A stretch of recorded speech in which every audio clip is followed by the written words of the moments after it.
خاص بندے کو اپنے ہی بندوں کے شر سے بچا رہا ہوتا ہے۔ یہ آپ نے بہت ضروری بات ہے اینڈ تک سننی ہے۔ ہم صرف تعلق ٹوٹتا دیکھتے ہیں، مگر اس سے جڑا جو شر ہے وہ دیکھنے والی آنکھ آپ کے پاس نہیں ہے، وہ انسان کے پاس ہے ہی نہیں ہے۔ لیکن جو اللہ ہے میرا، وہ خوب جانتا ہے، وہ بڑا جاننے والا ہے، وہ یہاں تک کہ آپ کے سینوں میں چھپے ان رازوں نیتوں کو بھی بخوبی ان سے واقف ہے۔ اور آپ نے خود دیکھا ہوگا، اکثر ایسا ہوتا ہے کہ ہم جن لوگوں کے جانے پر رو رہے ہوتے ہیں، وہی لوگ ہماری زندگی کے سب سے بڑے فتنے، سب سے بڑے نقصان، سب سے گہرا زخم وہ ہمیں دینا چاہ رہے ہوتے ہیں، ہمیں وہ زخم ملنے والا ہوتا ہے، لیکن اللہ جو ہے وہ وقت سے پہلے انہیں ہم سے جدا کر کے ہمیں بچا لیتا ہے۔ ہم اسے سزا سمجھتے ہیں، حالانکہ وہ رحمت تھی اللہ کی طرف سے۔ اور اللہ بعض اوقات کسی کو دور کر کے ہمیں اپنے قریب کر لیتا ہے، کیونکہ کچھ رشتے ہمیں اللہ سے غافل کر دیتے ہیں، اور رب کیا چاہتا ہے کہ اس کا بندہ اس سے غفلت میں نہ جائے، وہ غفلت نہیں دیکھ سکتا، اسی لیے وہ اچانک حالات بدل دیتا ہے اور دل توڑ دیتا ہے، راستے الگ کر دیتا ہے، تاکہ بندہ لوگوں سے نہیں بلکہ میرے سے جڑ سکے، اللہ سے وابستہ ہو جائے وہ۔ اور ہمیں لگتا ہے کہ اللہ ہم سے کچھ چھین رہا ہے شاید، لیکن یہ نہیں پتا کہ حقیقت کیا تھی، کہ وہ ہمیں اس چیز سے بچا رہا تھا جو ہمارے ایمان سکون اور مستقبل کے لیے زہر بن سکتی تھی۔ اللہ کا نظام یہ نہیں ہے کہ وہ ہر شر ہمیں دکھا دے، بلکہ وہ خاموشی سے ہمیں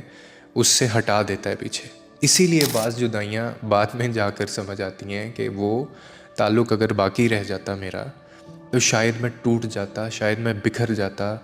اور اللہ سے بہت زیادہ دور ہو جاتا۔ رب جو ہے اللہ جو ہے، جب کسی کو بچاتا ہے تو وہ دلیلیں نہیں دیتا، وہ بس حالات بدل دیتا ہے، اور پھر وقت گواہی دیتا ہے ایک ٹائم پہ کہ جو ٹوٹا وہ دراصل ٹوٹنے کے قابل ہی نہیں تھا، اور جو گیا وہ جانا ہی بہتر تھا آپ کے لیے، آپ سے زندگی سے نکالنا ہی بہتر تھا۔ اسی لیے کسی کا جانا اگر آپ کو تکلیف دے رہا ہو تو یقین رکھیں کہ اللہ کی طرف سے ہے وہ، کیونکہ وہ رب صرف ظاہر نہیں دیکھتا، وہ انجام بھی دیکھتا ہے۔ جس کا انجام اللہ سنوار دے، اس کا حال وقتی طور پر کتنا ہی مشکل کیوں نہ ہو، آخر کار وہی بندہ کامیاب ہوتا ہے۔ اور یہ بہت ضروری ہے، یہ چیزیں یہ آج کل ہماری سوسائٹی میں بہت ہیں، کہ میں اتنے لوگوں کو دیکھتا ہوں کہ انہوں نے کچھ چیزوں کو سینے سے اتنی زور سے لگایا ہوتا ہے کہ وہ چھوڑ ہی نہیں پا رہے ہوتے۔ پتہ بھی ہے میرے لیے نقصان دہ، پتہ بھی ہے ساری کوششیں کر کے دیکھ لی ہیں، سب دروازے کھٹکھٹا کے دیکھ لیے، لیکن وہ چیز نہیں چھوڑے۔ تو ایسی چیزیں بیسکلی آپ کو تکلیف دینے کے لیے ہوتی ہیں، ان چیزوں کو لیٹ گو کرنا، اس انسان کو جانے دینا۔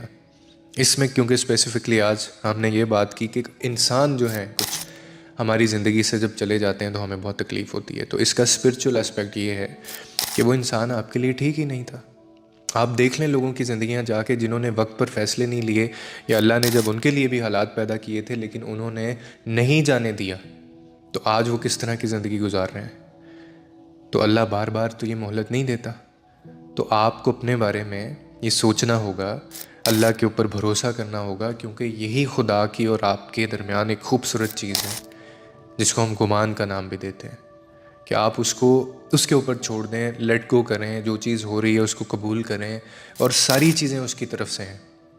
کوئی نقصان ہوتا ہے اللہ کی طرف سے، کوئی اچھا ہوتا ہے آپ کے ساتھ، وہ اللہ کی طرف سے، کیونکہ وہی جانتا ہے، وہی بخوبی جاننے والا ہے۔